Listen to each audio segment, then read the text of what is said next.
Hello, my name is Russ Gifford, and welcome to Session 6 Fire Combat. Now, notice this says Part 2. Part of that is in the original 5, to get everybody started, I covered fire combat in a general or generic way, enough to get you started, and for some people that might be enough.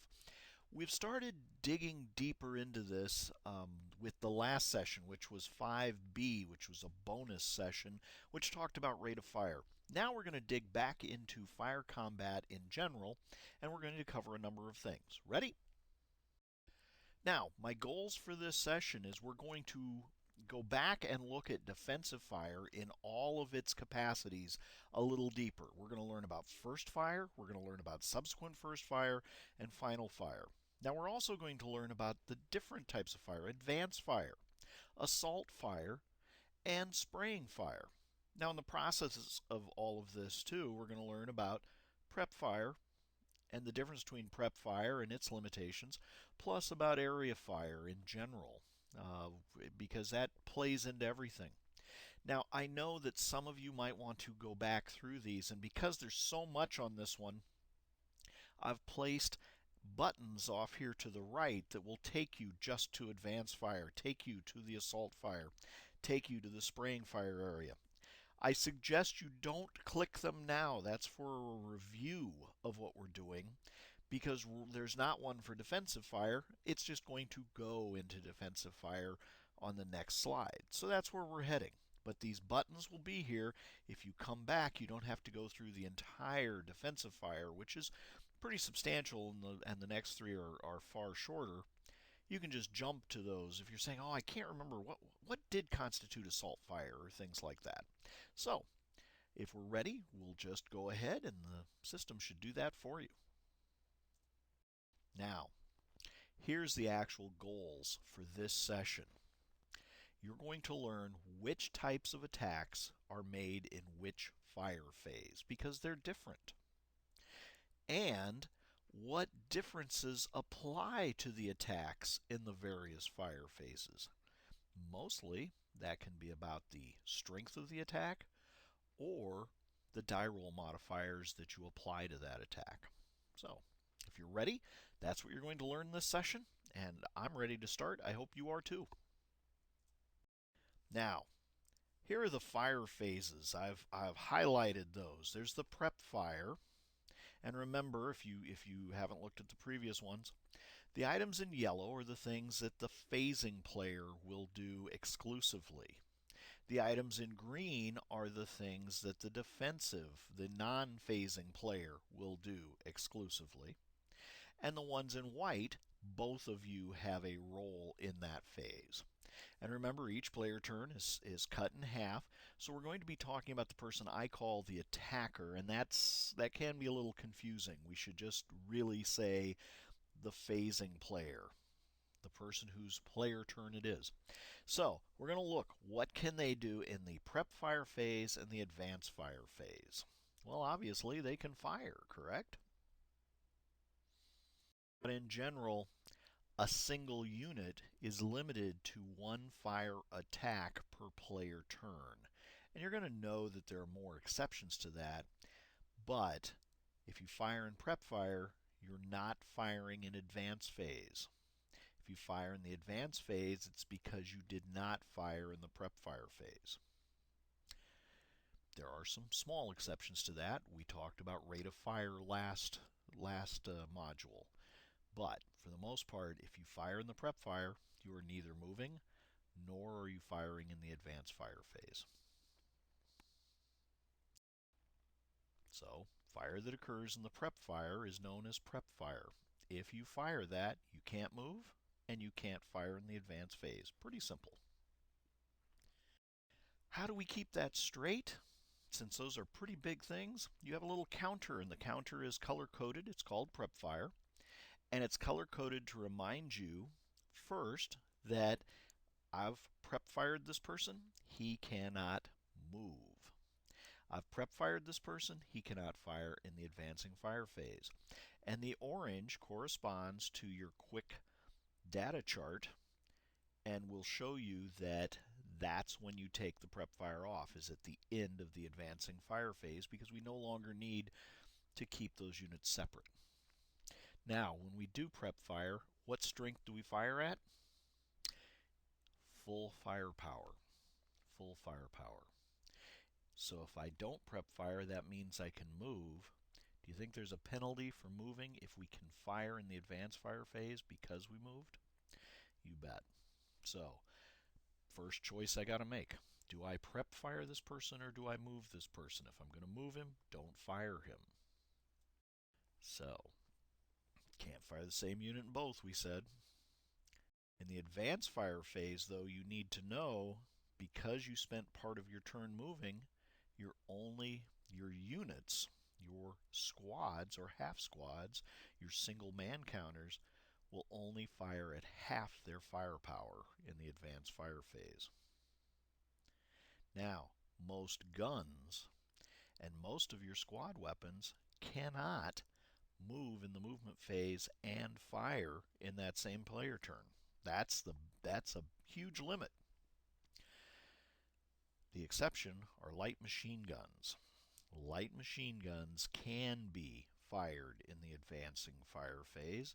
Bazookas can be fired. See the difference there? Light machine guns, they're treated just like the firepower from your squad, so they are at half firepower. Bazookas are treated like a gun. They have a 2 hit, so the penalty is that you pay a +2 to hit. Now, that's if you moved. They can't fire. So, got a little bit to talk about with that. You can think of his advanced fire phase as fire for the units that moved, but here's my question. What about units that didn't fire and didn't move? Are they still penalized in the advancing fire phase? Yes, they are. Even though you chose to not fire them in prep fire and you didn't move them, they are still penalized. The penalty is they'll still fire at half their firepower, but if they are a gun or they are a medium machine gun, they would be able to fire. Whereas right now, if you actually physically moved them into a new hex, no, they couldn't. So, but we can now say we know the difference between prep fire. You fire at full strength and you get a marker. You're not moving. You're not doing anything else until we get farther down in the turn after the advancing fire phase. If I decide to move, I don't get a prep fire marker. I can move, and then I still have the ability, if I'm in good order, to fire squads, half squads, light machine guns in the advancing fire phase, right? Cool. As you can see here, if they did choose not to move, they would still pay the penalty for advancing fire. Now, here's where the difference comes in. What if I have somebody, I really don't want to move them. I would like them to be able to fire later in the turn. Maybe I expect they will have better targets. Right now, I just said that just because you didn't fire him in the prep fire phase, he's still going to fire at half in the advancing fire phase whether you move him or not. Here's the exception.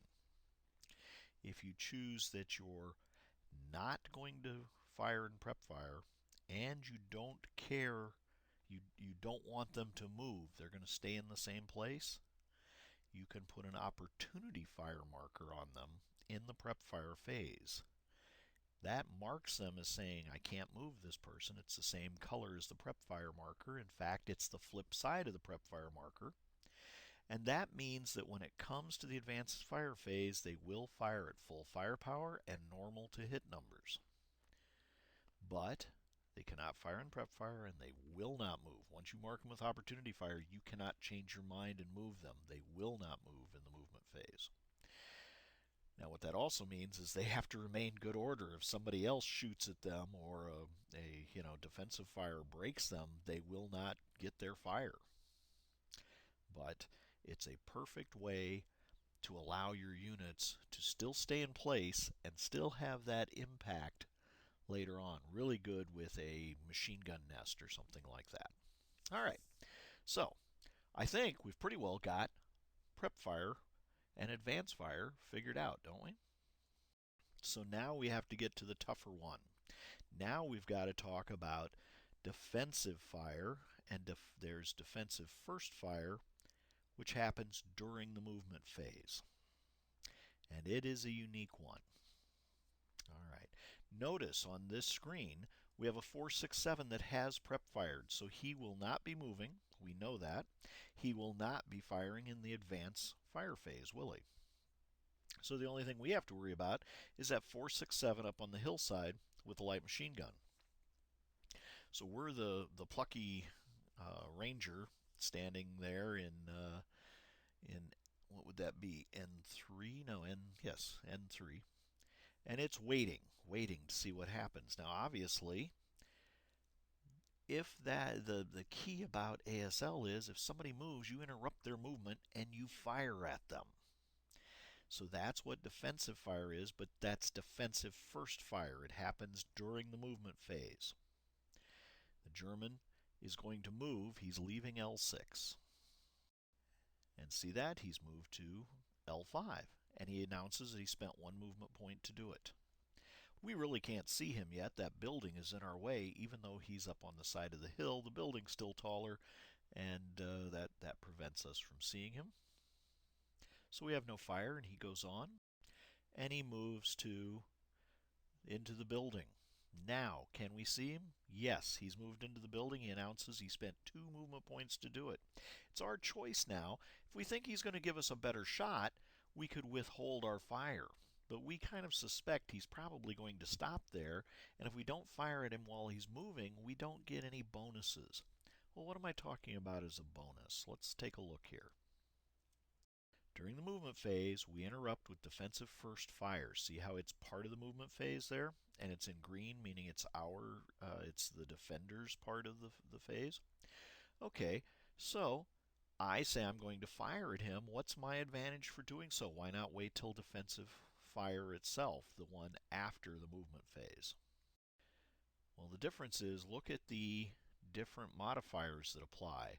We know we have 7 firepower factors. We know we have a range of 4. He's only 2 hexes away, so that's normal firepower, right?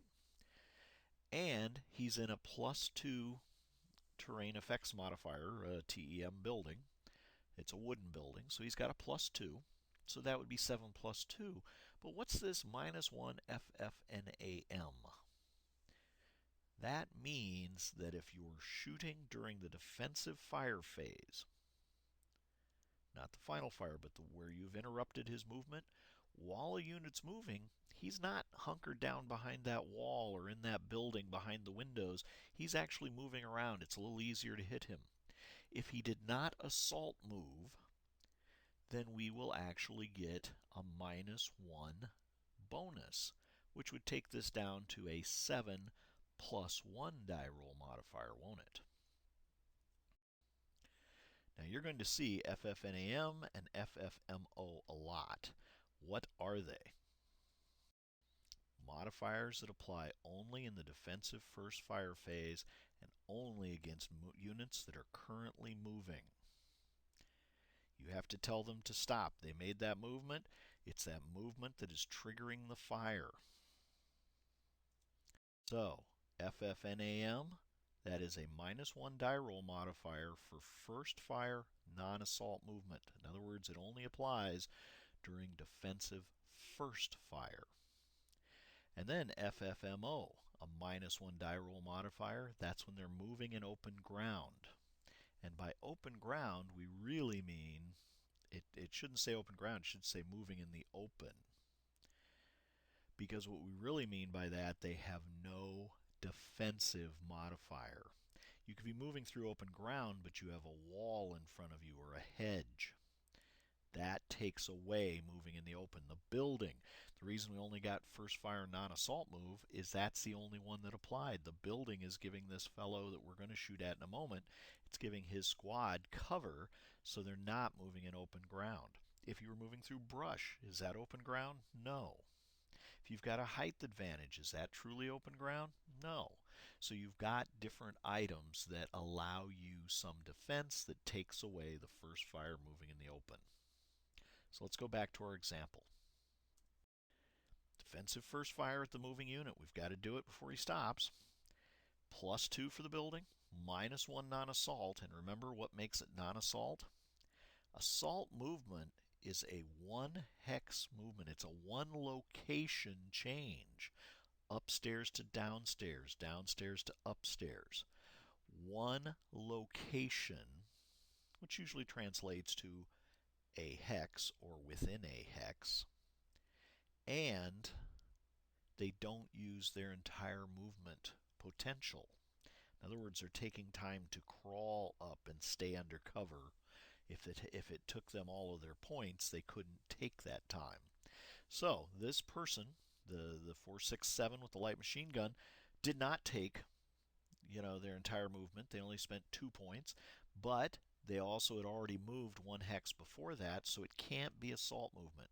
So we get the -1 bonus. So we got 7 plus 2 minus 1, so that's 7 firepower plus 1 for a net die roll modifier. Let's see what happens. Well, there is no 7 on the chart, so it goes back to 6, doesn't it? We see the 6/50. That is our column. We are going to have to roll.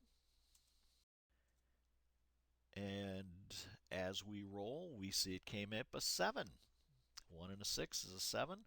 +1 die roll modifier makes it an 8. If I look over here on the 6th column, it comes out to a PTC, which stands for Pin Task Check.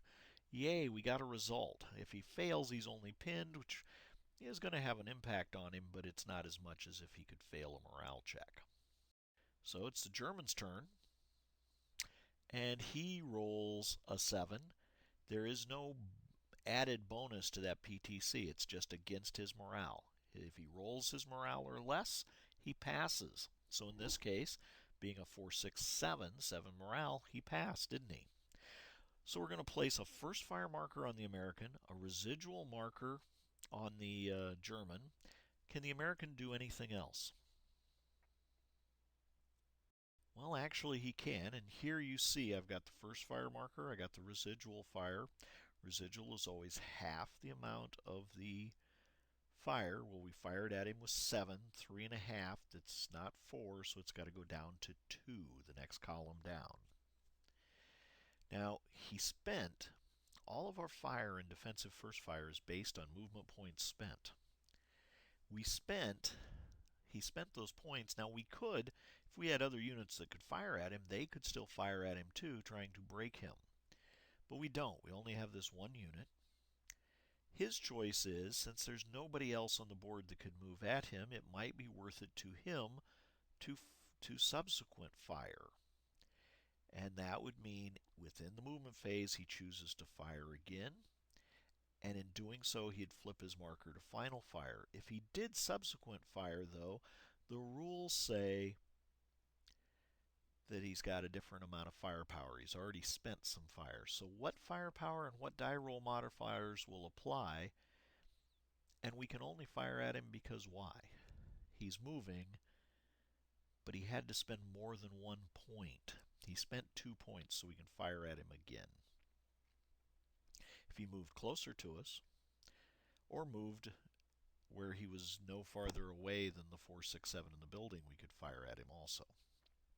But I don't think he's going to step out in the open ground. Do you?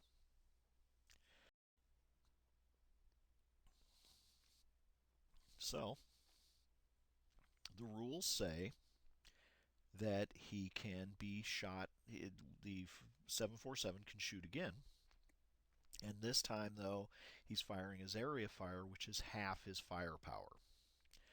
Just like in the advancing fire phase, you're firing with half your firepower, so the 7 goes to 3.5. We know there's no 3.5 column, there's no 3 column, so it becomes a 2 column. So now he's got a 2, but this says it's only a +1 die roll modifier. How come? Because the same situation applies. He's still in the process of moving into that building, so we still get the -1 non-assault movement, and he still gets the +2 building, so it comes out to a +1. So that gives him a 2 firepower +1. Is that a great shot? Not really. So units marked for subsequent defensive fire. Units marked with first fire do get to fire again at a moving unit. if they're the closest known unit, if it's within their normal range. Now, if they already fired at the unit, they can only fire again if the unit has spent more than one movement factor getting into the location, or if he chooses to spend more movement factors in that location. Also, it says closest known. It can be closest or equal to the closest known unit. Big difference, right? There are limits. If I'm going to subsequent first fire, it has to be within my normal range and has to be equal to the nearest unit. Only small arms fire, machine guns, and any other IFE, infantry factor enabled fire, may fire subsequent first fire. Now, the exception are Molotov cocktails, which are usually as damaging to you as they are to them, and they only have a range of 1, so it makes sense that they would get to fire again.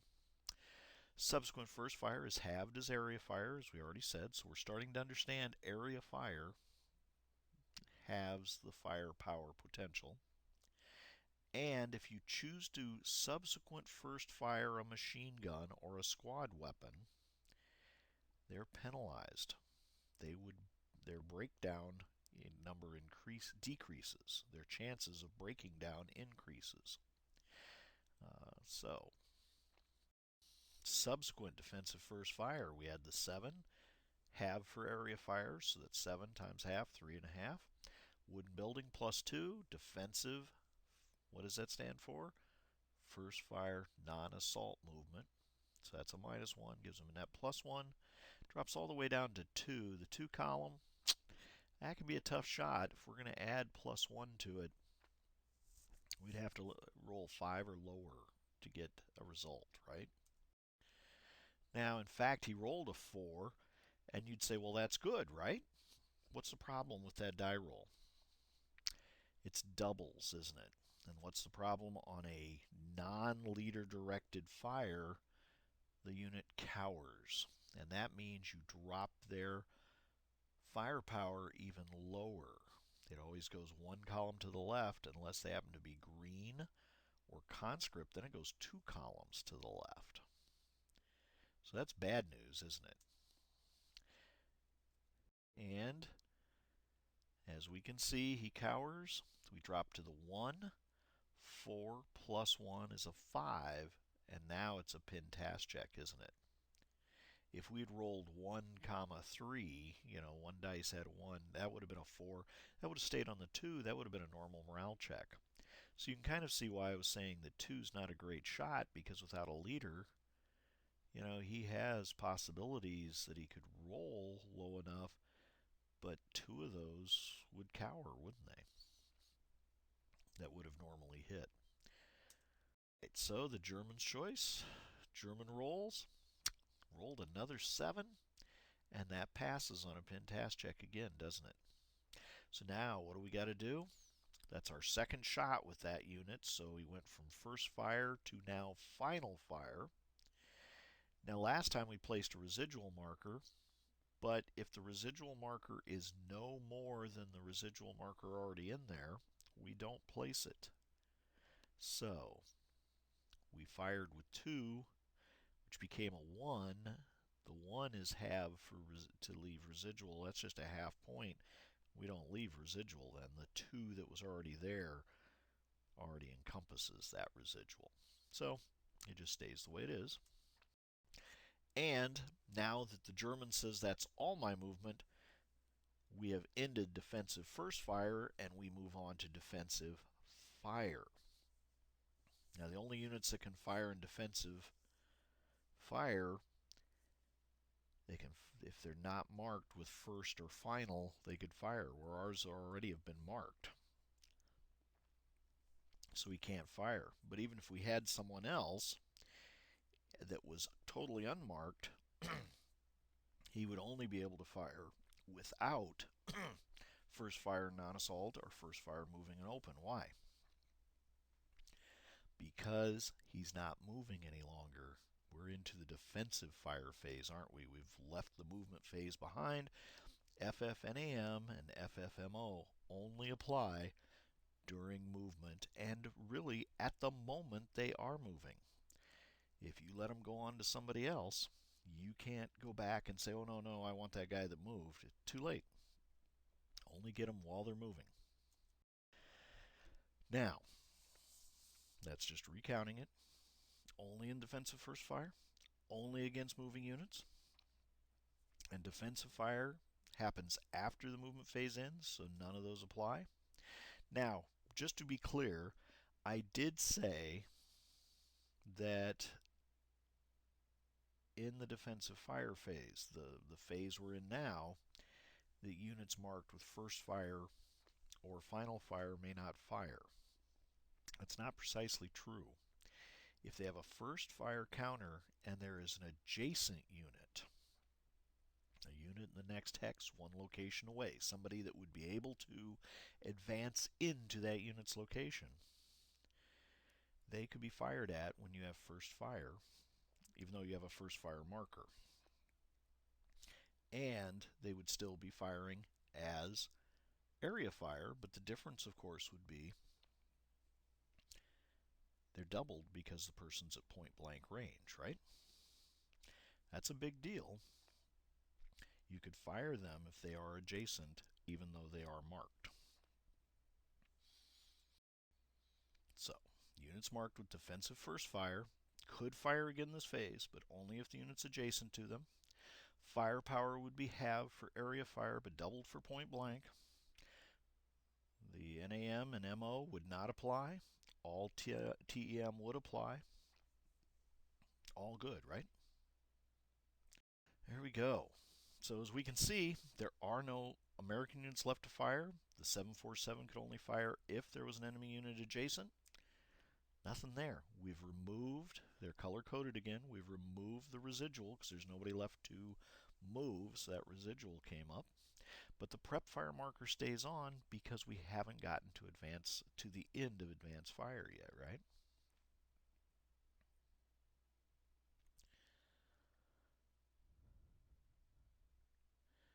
So since we're at the end of the defensive fire, we can now remove the first and final fire marker. It's gone, but not the prep. Advanced fire occurs in the advanced fire phase, and that's what's up next. Well, who out of that group is eligible to fire in the advanced fire phase? Can the unit with the prep fire marker fire in the advanced fire phase? No. Why? Because he fired in the prep fire, right? If he were marked with opportunity fire, he could, and he'd fire at full firepower. So how about the unit that moved? Can he fire? He doesn't have a prep fire marker, so he may fire. He can only fire with his halved firepower. Can his machine gun fire? Yes, it can, because light machine guns may move and fire. If that were a medium machine gun, no, it could not, right? They require setup time. How about the TEM and range modifiers? Do those apply? Absolutely. And you'll find range modifiers always apply. By range modifiers, what are they? Point blank, in other words, in the next hex, that's doubled. Normal range is normal firepower. You can fire up to twice your range, but you only have half your firepower, right? So that's a range modifier. TEM modifier, well, what is the TEM that our 747 is going to get versus the squad with the machine gun? So it's advanced fire. We have a 747 or a 4767 with a light machine gun firing at our 747. 4 plus 3, 7. It's halved. How come? Because it's advancing fire, and that's treated as area. So 7 halved, 3.5. What's he get for TEM? He's behind that gray thing. That's a wall. What's a wall give us? Plus 2. So there's no. Does anybody get a -1 for defensive first fire? It's not defensive first fire. The American unit is not moving. No, no minuses. Those only happen in defensive first fire, don't they? There's no leadership bonuses, so there's no minuses for that. So we have a 3.5, which rounds out to a 2. 2 plus 2 TEM. So in the advanced fire column, no 3.5. Next lowest is 2.5. Question I keep asking here, should we fire the light machine gun? Why or why not? Well, the light machine gun's worth 3. It's being halved, so that comes out to 1.5. That's precisely what we're losing. What happens if I roll a boxcars to double sixes? Well, first of all, I didn't hurt the American at all, but because my machine gun has no break number listed on it, it has a break number of 12, doesn't it? So we could, whether we hit or not, doesn't matter because the machine gun adds nothing. But if we roll a boxcar, I know it's only 1 out of 36 chance. If we roll the boxcar, we could break the machine gun, and thus we're not gaining anything by trying it, but we do have a potential to lose something, don't we? So a lot of people decide not to fire the light machine gun in that circumstance. Okay, no reason. Machine gun could break. All right. Here comes the die roll.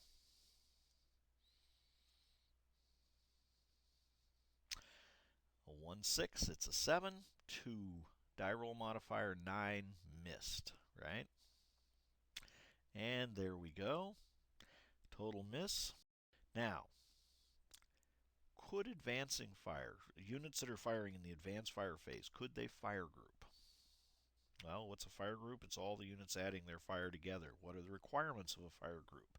They all have to be adjacent to each other, and they'll have to be able to fire on the same target. So can units that moved in a fire group, can a unit that moved fire group with a unit that did not? Yes, as long as those units that did not do not have a prep fire marker. Pretty easy, right? All right, so that was a pretty thorough overview of prep fire, advancing fire, I always say advance fire. We also saw a reminder of what is defensive fire, defensive first fire. We also understood the FFNAM is non-assault movement, and it's a bonus we get when firing at a movement unit that does not assault move, and FFMO, which a unit moving in the open, that's another modifier we get for that, right? So that should wrap up the first part of this, which is prep fire, defensive fire, advanced fire, right? So now we're ready to get into assault fire. What is assault fire? Assault fire is a bonus for units that are using advanced fire. So in other words, it's only going to apply in the advanced fire phase, right? It's only going to apply to those units that can fire in the advanced fire phase. But do all units get an assault fire bonus? No. It's a bonus applied only to the units that are trained and equipped with special equipment and with special training to understand moving and firing. And how do we tell those? They're the ones that have a line under their firepower. Means they've got the assault fire capability. So we see that our 747 Ranger has an underlined firepower. He does have an assault fire bonus, doesn't he? I said it only happens during the advanced fire phase. And here's the other trick that people will tend to forget. It only can be used at normal range. So in other words, these guys have been trained to sneak up and pour their fire into somebody. It generally also means they have some automatic or semi-automatic weapons they've been supplied with. Now, the fire is still cut in half for advanced fire, but here's where the bonus comes in. The unit gets to add 1 to that firepower amount, and then it rounds up.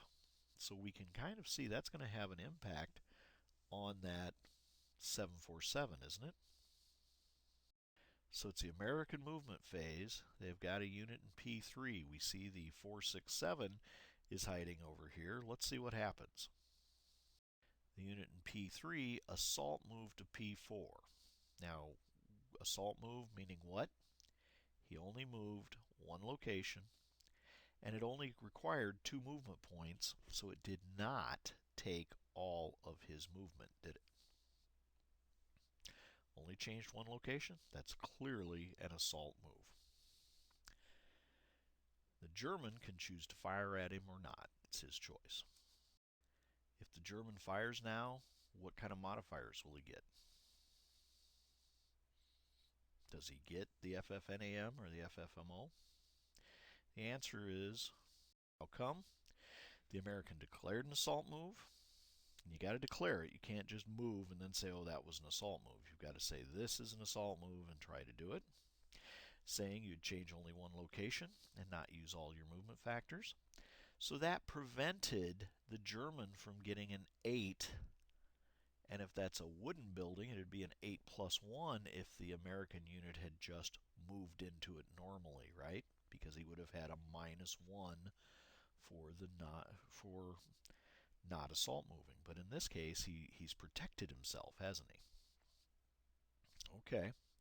Hex is not open ground. He's in a building. He's got protection. So it's not, he doesn't get, the German will not get either of those negative bonuses. So if the German were to fire, he would have 4 firepower times 2 for that point blank range, plus 2 for a wooden building. He'd have a 9 plus 2. Excuse me. He'd have the firepower of 8 plus 2. Now, if the die roll is 9, he misses, doesn't he? So we'd place the first fire marker, and we'd place a residual to keep any other unit from moving into P4, right?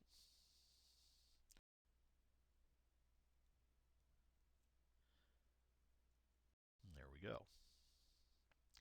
But he's only marked with first fire. Could he fire again at the same American unit? Yes, he could, but if he didn't hit with 8, does he think he'll hit with 4? Plus, he's got to consider, if he fires now, that other American unit could move around with near impunity, couldn't he? Not quite, but at least some. So he decides to not fire again at the same target and says, okay, American, it's your turn. And you'll see there's my statement, because there are more Americans to move. The German does not want to, leave himself wide open to another unit moving up on him. So the American the 747 moves to here. Can the German fire at him? He can't. He's marked with first fire, and there's a closer unit, isn't there? So the American's taunting the German. Subsequent first fire can't shoot at anybody further than the nearest enemy unit. So that American is perfectly safe to wander around out there all he wants at a 2 hex range, because the other one has the German kind of pinned down, doesn't he? So the American continues. He spent 1 to get where he was, and now he spends another 2 to get into 05.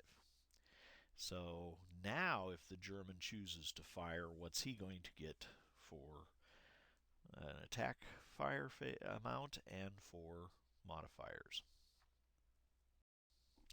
He's got to declare subsequent first fire, and he can do that because this one is equal to the closest known enemy unit. So he starts at 4. It's subsequent fire, so that's going to be halved to a 2. But the unit is now 1 hex away, so that's point blank, so it goes back to 4. The TEM was a stone building, but this time the American has to suffer the -1 FFNAM. How come? He moved 2 hexes, didn't he? You cannot assault move if you move more than 1 location. And that nets out then to a +2 TM. So it's a 4 plus 2. Rolls a 7. On the 4 plus 2 is a 9. Misses. So that's the end of the movement. No sense even putting the residual marker down. There's no other units to be moved. So, no, we're just going to remove the residual marker. Now, it's a defensive fire quiz. Can the 467 in F5 fire at either or both of the 447s in the defensive final fire phase? That's the phase after the movement is over. No, because he's already marked with final fire, right? With final fire, if he had a first fire marker, he would have been able to fire in the final fire phase, but that would have meant that he did not get the -1 for the non-assault movement. Because he has a final fire, he can't. He's already fired his subsequent first fire. So that takes us, we can remove that now because we're through with the final fire. Now we go to the advance fire, and the 747, each of them have an assault fire bonus. And you say, well, wait a minute, only one of them assault moved. That's the biggest thing we got to get away from. Assault fire has nothing to do with whether you assault move. Totally different things. So we see here that both of these have it. They could each fire separately, or they could fire group. What's the difference? If just one of them were going to fire, he'd have the 7. He'd have to take it by half because it's advancing fire, right? Goes to 3.5, but then he doubles it for point blank range, goes back to 7. And what's the assault fire bonus? It's a +1 firepower, gets him to 8. And then we say he can round up. Well, he's already rounded off at 8. 8 is a column. Big difference, right? He's now firing at 8 + 1 instead of his, what would have been less than 8 because he got that extra 1. Now, the assault fire bonus comes after all modifiers, so it does not get doubled for being adjacent. You always add the assault fire bonus afterwards, so it comes out to an 8 + 1 for each unit firing at this German. Or they could fire group, in which case the second unit would have the same thing. It'd be 16 firepower +1. So the question you've got to ask yourself is, do you feel you'll get lucky on the die roll and be able to roll really low on the 16? Or is it better to have 2 shots? That's your call. You have to figure those things out. So here's your quiz. Does assault fire have anything to do with assault movement? Absolutely not. That's the correct answer. Good for you. Which of the 2 units below has assault fire capability? Only the ones with an underline below their firepower rating. The only one that has that is the American unit, the 747. 467 does not have it, does he? Can you use the assault fire bonus in the prep fire phase or in the defensive fire phase? Don't think I talked about that much, did I? I did, didn't I? What did I say? It only applies to fire that happens in the advance fire phase. So it's units that are moving up and then they're pouring on the fire. So, if this is the American advance fire phase, could the 747 use assault fire? It's another one of those tricky ones. I want you to notice the 467 is on a level 1 hill. It's kind of hard to see in this picture. That allows us to have a line of sight over the hedge and over the rubble. So can he use assault fire? No, he can fire, but he will not get the assault fire bonus because his range is only 4 and the German unit's how far away? 5, isn't he? So he didn't get close enough to get that assault fire bonus. So now let's turn that around and see what happens. Let's say it's the German advance fire phase. Could the German use assault fire? And you say no, because he does not have assault fire. He can fire, and he's going to be halved for advancing fire. So his 4 will go to a 2 because he has a range of 6, doesn't he? So a little bit different. So now we're just about to the end. Hopefully that's made those things clear. How about spraying fire? What is spraying fire? That's when a unit is equipped with and trained to use some of those automatic weapons. It allows them to really pour the fire onto multiple nearby targets. So here's an example. You can attack 2 hexes with a single fire attack, but there are some big limitations on how you do that. Number 1, the 2 locations have to be adjacent to each other. Both the locations have to be within 3 hexes of the firing unit, but it can be used in any of the fire phases. Now, just so you know, if you're going to use it in defensive fire, one of those 2 units has to be moving. Okay, now only certain units or certain weapons have spray fire. How do we tell? A multi-man counter has a line under their range. That means they have spray fire capability. See it? So both these units have it, don't they? Multi-man counters with spraying fire can attack any 2 adjacent locations within a 2 hex range. Here's the trick. Their normal firepower is halved as area fire if they do spray fire. But all the fire attack rules apply. The terrain die roll modifier, if you're doing it in defensive fire, the movement die roll modifier, range modifications, and the phase modifications would apply. Works with squad weapons the same way. Range is underlined, the weapon has spraying fire, so this light machine gun has it, don't they? Spraying fire attacks 2 hexes, single fire attack. So if this were the prep fire phase for this American, they could fire. They have a 7. It's halved for spray fire. The 2 units are adjacent to each other. They both are in +2 buildings, so it's a 3.5 plus 2. And that's it. So that would be a 2 plus 2, wouldn't it, if it were the prep fire phase? Because there's no column for 3.5, drops all the way to 2, and the attacker only fires it once. They roll once. So if you roll really low, it can be good. If you roll really high, it's bad for both. But in most cases, if you only had a single unit, you could not have attacked both, so it might be a good idea in some cases. So if you rolled 4, as you see here, and it's a +2 building, each of them would take a separate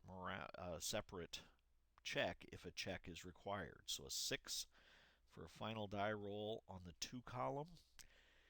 I'm thinking 6 is probably a normal morale check, and thus each of them would take a normal morale check, wouldn't they?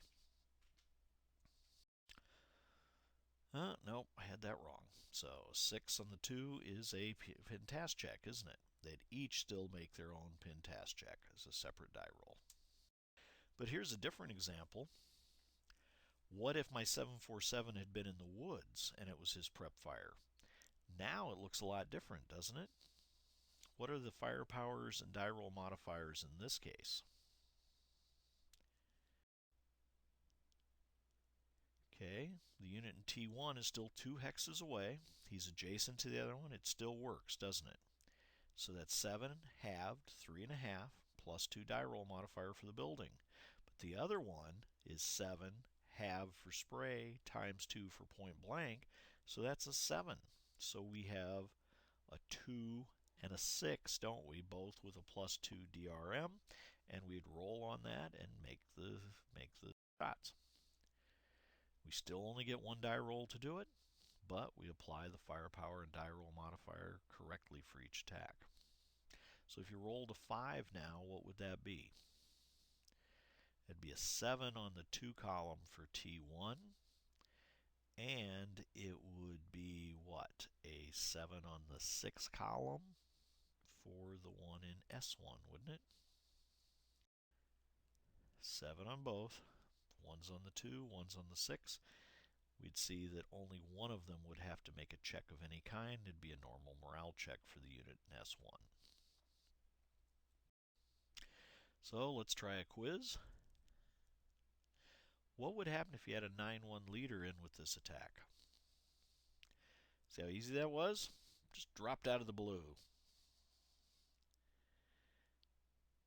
The attack is still a single die roll. Both will get the leadership benefit, won't they? So they both get the -1. Suddenly now you're starting to see a reason for spraying fire, aren't you? It's a nice tool. And it's a great one to spring on an unsuspecting opponent who thinks, I can't hit both of them. But it's almost a trick play. It's something good to have in your bag. Nice to know you got it. Nice to know you can do it. But in most cases, it kind of requires a lucky die roll. Or if you had a 9-2 leader with that unit, well, now you can make that work pretty well. Good to know about, isn't it? So let's do a quick fire combat rules quiz.